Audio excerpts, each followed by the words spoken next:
My name's Vashi and I like to talk about finances, well-being and being single. If you're new here, hi, welcome. This is part 4 in my 10-part investing series where I break things down to the absolute basics because I genuinely believe that everyone, you, me, everyone can do it and should do it. Again, disclaimer, I have a background in financial services, but I'm not a financial advisor. Please do your due diligence before you start investing or acting upon any of the information that I share in this series. This is edutainment. If you haven't already seen parts 1 to 3 in this series, I recommend you check them out and I will link them down below. Okay.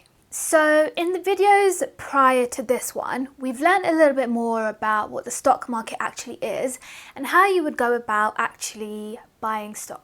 In this video, I'm going to talk about what owning stocks actually mean and the difference between stocks and funds.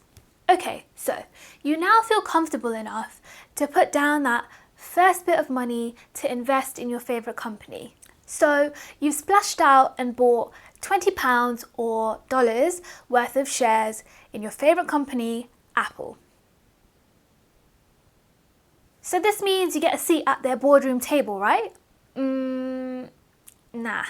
Owning a stock or share in a company gives you a slice of equity, which, if we're oversimplifying, means a bit of ownership in that company. However, buying a few shares in a massive company like Apple is just like a tiny drop in the ocean.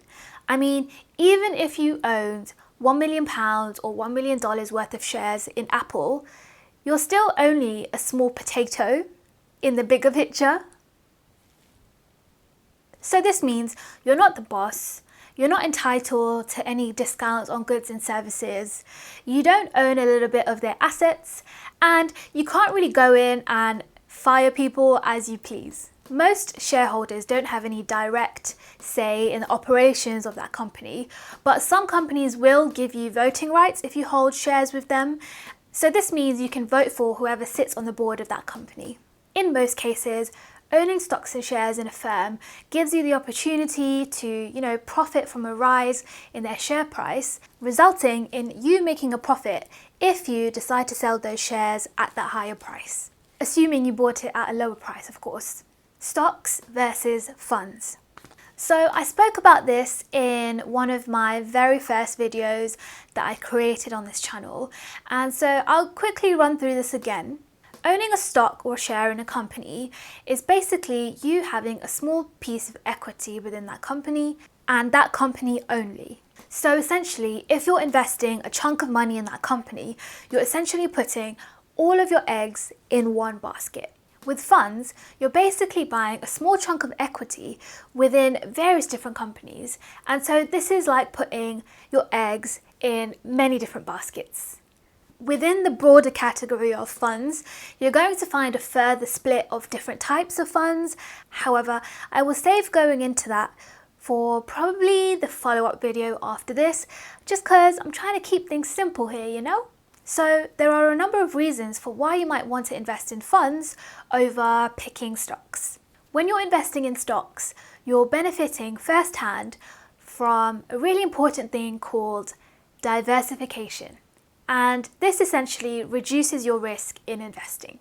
Diversification essentially means that because you don't have your eggs all in one basket and you have them in loads of different baskets, your investments are less exposed to the risks that come with market volatility. So this is basically when the market goes up and down. This is because in the natural flow of a market, some shares will increase in value and some will decrease in value over the course of time. When you invest in a fund, you have various different types of shares and these will go up and down within the fund. And because your investment is not limited to stocks and shares in a single company, your overall investment is balanced and you're somewhat protected from really low drops in share prices. Another reason is if you're not yet comfortable doing the research required for you to be able to pick separate stocks within a company, because often this requires some fundamental analysis, which can take you a bit of time to get used to and actually learn.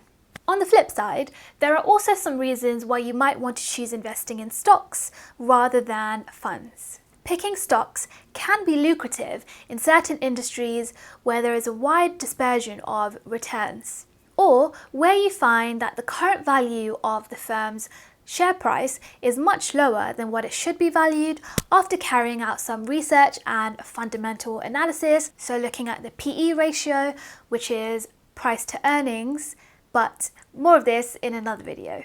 Another reason is that based on your research and experience, for example, if you really love a certain type of company, for example gaming, and you're following their launches and what they have in their pipeline, you may be well informed enough to have a good idea of the direction the company might be going and potentially how they might perform in the future. This insight gives you an advantage in that you're making a more informed decision on your investment, therefore lowering your risk and potentially earning you a higher return.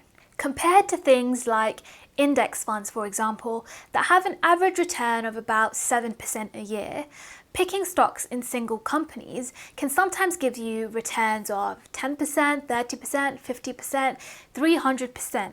So as you can see, if you're taking the time to put in that research, there is a better chance for earning higher returns when you're picking separate stocks. However, in my personal opinion, there's a lot of risk involved in this process, and it's really hard to tell when these stocks will triple or quadruple in price. And I think it's pretty impossible to time the market in this way. There is a lot of risk in this approach. Ultimately, what you invest in is entirely up to you, what you can afford, your risk tolerance, and also how long you're planning on investing. In general, the market is on an upward trajectory over time, so if you're planning on investing your money for long periods of time, 5, 10, even 20 years, then you might be able to take a little bit more risk and ride out the ups and downs that come with the market over time. Broadly speaking, investing is kind of a gamble, so make sure you only invest what you can afford to lose. I've said this before and I'll say it time and time again. Social media will show you stories of people who have made thousands and thousands of pounds, sometimes overnight. But what you won't hear about is people that lose money. And this is natural, right? I haven't met anyone who brags about their failures. Take everything with a pinch of salt and don't feel pressured to invest more than you're comfortable with. At the moment, I'm mostly investing in index funds, which have a return on average of about 7% a year. I'm choosing to play it safe at the moment because I have quite a few financial commitments that I need to make sure I pay to every month. And so index funds are probably a lower risk investment option for me. However, once I have paid these commitments off, I am probably going to take a little bit more risk and start picking stocks. But in the meantime, I'll continue to learn on how to do this, so when the time does come, I'm better informed. Okay, so I hope you found that useful. Let me know in the comments below. My next video will probably be a really short one on the different types of funds. If you're here early, firstly, thank you. I appreciate you. But you're going to have to wait a few more days for that video to come out. However, if you're here a few days later, please skip on to that video and I will see you there. Okay? Bye!